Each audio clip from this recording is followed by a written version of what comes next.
Empathy is celebrated as one of humanity's highest virtues, the bridge that connects us emotionally, the force that allows us to understand pain beyond our own. But what happens when that bridge becomes a trap, when caring turns into control, and compassion becomes manipulation? This is the shadowy side of empathy, the version that wears kindness as camouflage. In psychology, empathy is often split into two types: emotional empathy, where we feel what another feels, and cognitive empathy, where we understand another's emotions without necessarily sharing them. When balanced, empathy creates healing connections. But when unbalanced, it can distort relationships, blur boundaries, and even create psychological dependency. Empathy, in excess or in the wrong hands, can turn toxic. Imagine the overly involved parent who feels every pain of their child, and in doing so, dictates every choice to protect them. Or the partner who claims to understand you so deeply that you begin to doubt your own feelings. These are not acts of love. They are acts of control disguised as care. The paradox of empathy is simple yet chilling. The very ability that allows us to heal others can also become the means by which we subtly dominate them. There's a point where empathy crosses from connection into enmeshment, where feeling another's pain becomes your own prison. Psychologists call this empathic distress.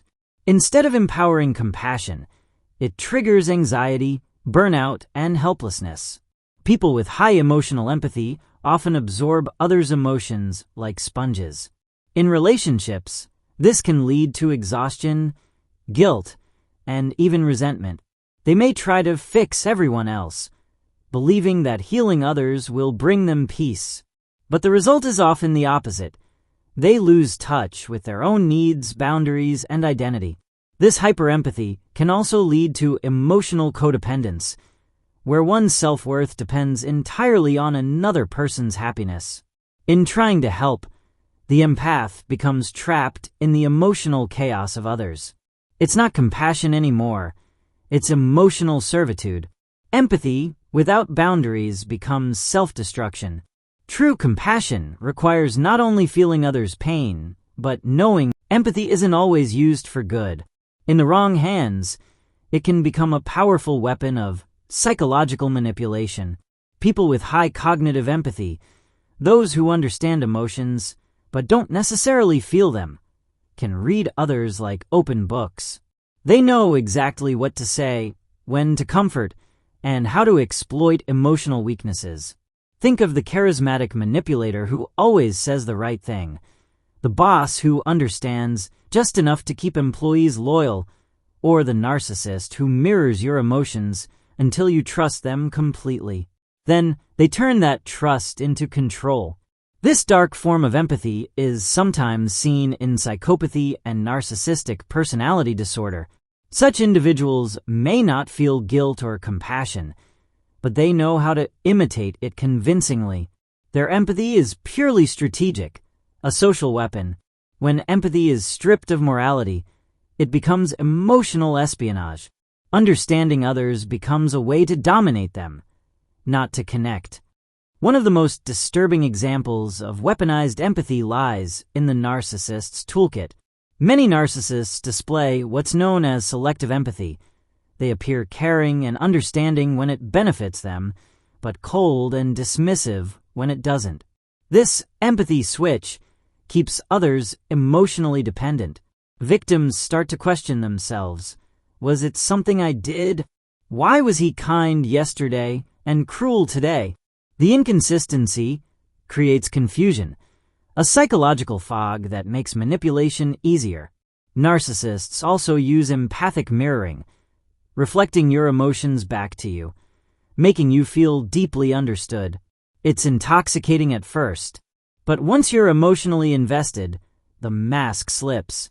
What felt like connection was actually control. The lesson: empathy without authenticity is performance, and performance can be deadly in relationships. Not all toxic empathy comes from malice. Sometimes it's born from good intentions that have gone too far.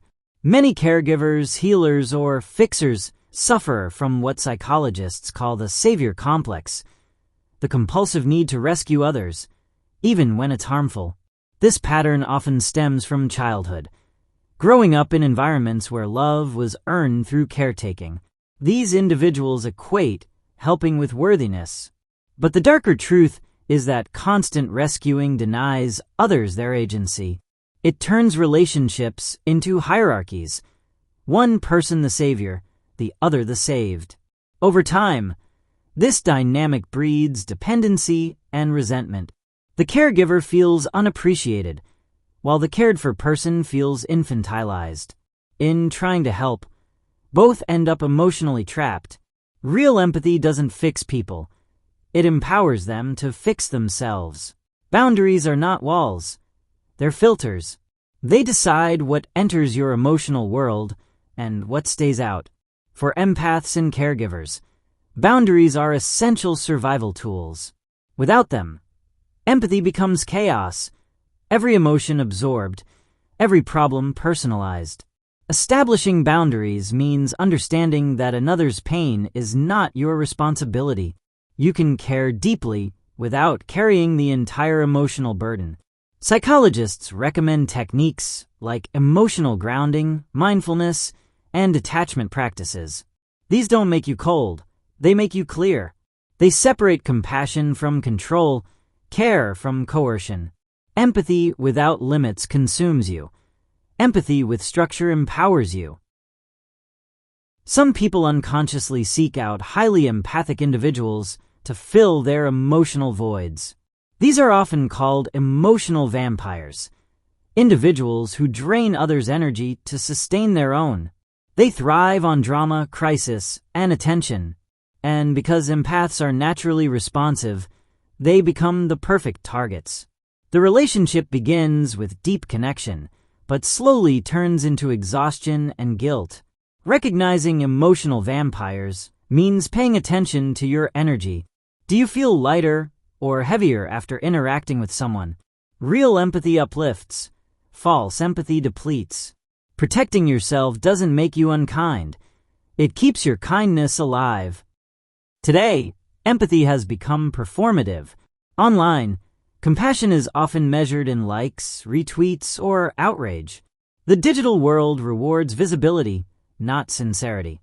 This compassion fatigue epidemic is spreading fast. Constant exposure to tragedies through screens can desensitize us, or worse, make empathy superficial. People post thoughts and prayers, but rarely take action. True empathy requires presence, not performance. It's not about broadcasting care. It's about embodying it. The more we turn empathy into a brand, the further we drift from its real power. Authentic human connection, recovering from toxic empathy, starts with self-compassion. You can't pour from an empty cup, and no amount of caring for others will heal your exhaustion if you don't care for yourself first. Healing means learning to separate what's yours from what's not. It's okay to say no. It's okay to detach. Empathy doesn't mean eternal suffering on behalf of others. It means standing beside them, not inside them. Therapy, journaling, and mindfulness can help reestablish emotional independence. As one therapist put it, empathy must begin inwardly before it can flow outwardly. Empathy is neither angelic nor demonic. It's power. And like all power, it depends on how it's used. The same sensitivity that can heal can also harm. The same understanding that connects can also control. To master empathy, one must embrace its dual nature. Feel deeply, but discern wisely. Care passionately, but protect your peace. The goal is not to abandon empathy, but to refine it, to let compassion coexist with clarity. Because when empathy evolves from control to connection, from chaos to consciousness, it doesn't just heal others, it heals us. Empathy can heal, or it can harm, depending on who holds it. If this video opened your eyes to the hidden side of compassion, hit that like button, share it with a fellow empath, And subscribe to the Pulsora Psyche for more deep psychological insights.